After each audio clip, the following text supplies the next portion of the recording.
Since the release of the Zoom H5, you can find tons of great videos on YouTube explaining the wonderful features of this device.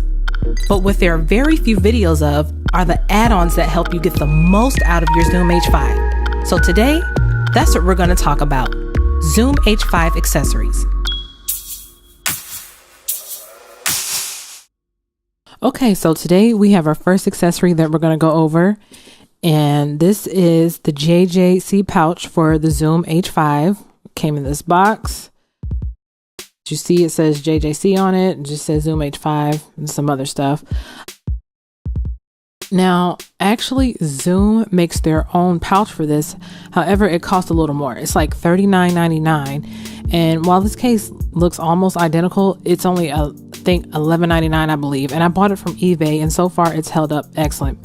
So yes, the H5 has excellent views, but a common complaint I've heard about this is even though the body is solid, it's still plastic. And I've yet to see anybody really protect their H5 with a case. So the first thing we want to do, especially when doing any type of field recording, is to have a case for it. So let's go over a few features. I'll talk about the top cover for it. When you put this top cover over the XY capsule for it, you cannot put the windscreen on it and then put this cover on top of it. It just won't fit. If you do put it on, it's extremely snug, so it kind of defeats the purpose. And when you remove the top part for it, the windscreen will come off with it as well. So you have this loop here, and I'm not quite sure what this tab is for, except maybe to pull it off easily. And this actually comes off all the way. So let's keep going here. So we have this plastic cover, and also this pulls back. For the most part, when I use this, I just push the transport and input buttons through the plastic. I don't pull it back. The only time I really pull this back is when I need to adjust the gain dials.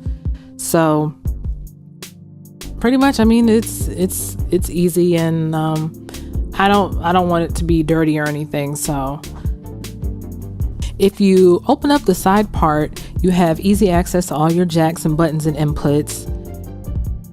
As you can see, there's nothing blocking it. And then on the other side, you have your remote, menu, and SD card, and they're all accessible. So nothing blocking. And then on the bottom here, you have where you plug in your 1/4 inch or XLR cables.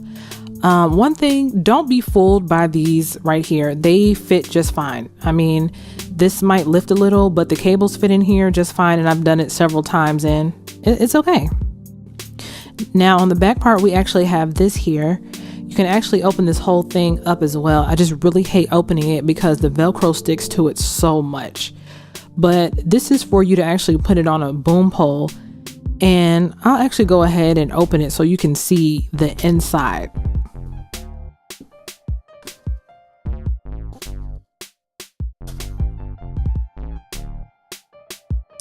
As you can see, it has some material, and this material here really helps it grip to the boom pole so it doesn't slide on and off.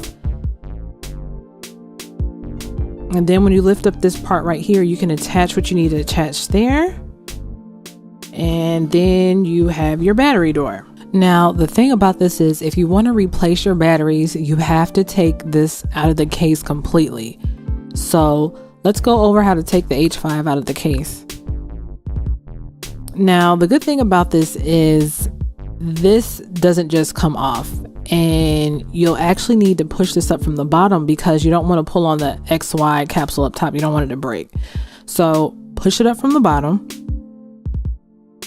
And the reason why it's resisting here is because if you look here, this bar fits perfectly in these notches so that it just doesn't come out.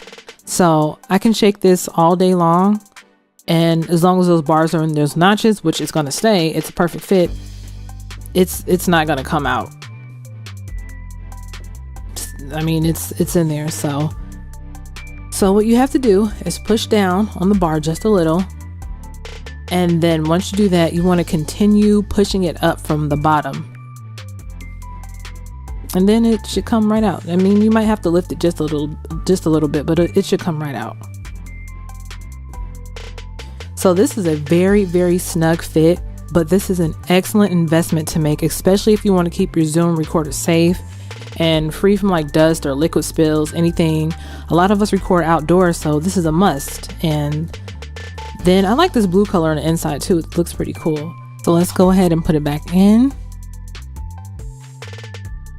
Let me see, push it down just a little bit. I want to pull on that bar just a little to make sure it goes back in those notches. Everything is tight. So then you want to cover up the sides of it, and then you're going to attach the top of it. And then that's it. Now there are some pros and cons to this as well. So let's kind of go over a couple of them now. Now, one of the biggest cons, of course, is having to lift up the flap every time you want to adjust the gain dials. It kind of would have been nice to have a feature where you didn't have to do that every time, but it's no biggie. And another thing is with the XY capsule volume dial, you can't move this as easily because of how the case lays on top of it. There's definitely some resistance, and I'll show you in a minute why, but as you see, it doesn't move as quickly when the case isn't on. And that's because right here, it's pressing against the dial. So it's a little difficult to move, but hey, it moves. Now, what you see on the bottom comes separately. This does not come with the case. This is a JJC neoprene strap. Very nice material. It's semi-thick padding. Now, the strap is great because what I can do is carry the H5 around on my body or on my shoulder, so I don't always have to hold it or put it down when I'm trying to do ambient sounds using the XY capsule or something. So for example, if I'm out recording ambient sounds with the strap, I can release the H5 if I'm not recording and just let it hang from my shoulder or around my body. So this strap is super convenient. So let me show you actually what I did. It's really meant for a camera, but I saw a photo where this was on here, so that's why I bought it. So what I did here is there's a ring on the bottom of the case, so I just put the straps through here, and that's pretty much it. So that's going to be everything for the JJC case and the JJC strap.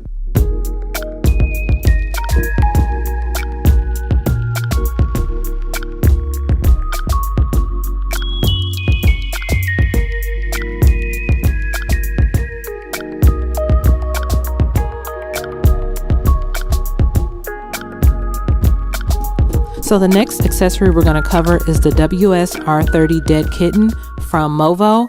And you have a lot of options on the market for windscreens for the Zoom H5. Like, there are so many off-brand options, and Zoom also has its own. But I chose this because of the reviews, and as you can see, like, the quality on it is pretty good. I like how the hairs don't come out when you open the bag. They don't seem cheap or flimsy. I like how the base of it is thick rubber padding. That's actually rubber, and it's pretty thick. And then inside, it doesn't just sit on the microphone. It's actually like the depth inside of it, I think, is like maybe 3 inches.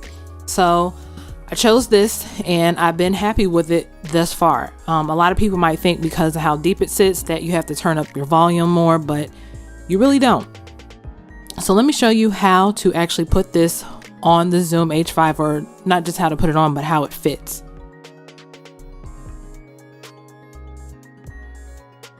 Now, when you put it on, it fits on pretty snug. Like, it doesn't just come off. You can't just move it around and it's gonna fall off.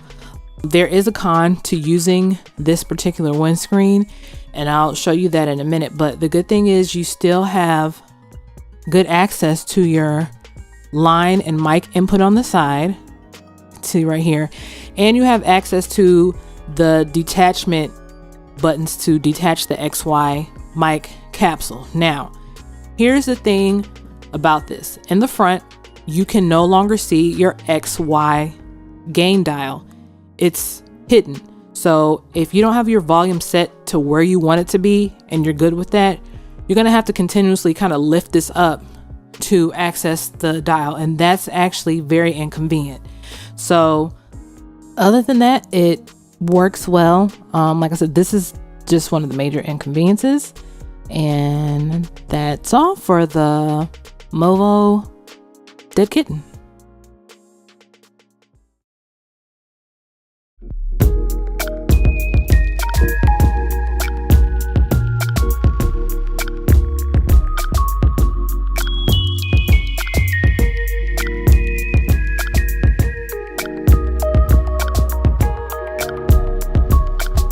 And last, we have the MOVO SMM8 shock mount, and this comes in handy if you're using any of the capsules and you don't want the sounds from handling the device or accidentally hitting the tripod that it's on, the grip that it's on. This will prevent all that noise from going into the H5 because it's extremely sensitive. As you can see, it's combined with hard rubber as well as plastic. It's thick, so it has some space to it. So if you put it on top of your camera, it's gonna look a little bulky, but I recommend it. The top is hard rubber with this design for grip, and it has a 3/8 inch screw. Now, the thing about this is, earlier I spoke about there was another con with using this or the JJC case. This is because this is about a 1/2 inch padding around the H5. So this actually prevents the screw from going in because it can't sit flush against the device. So the biggest con is if you want to use this, you can't use the case, or you're gonna have to find some type of extension screw so that it fits in. So I can twist this around all day and it will not lock in. So I'll leave a description with how this sounds with and without the shock mount.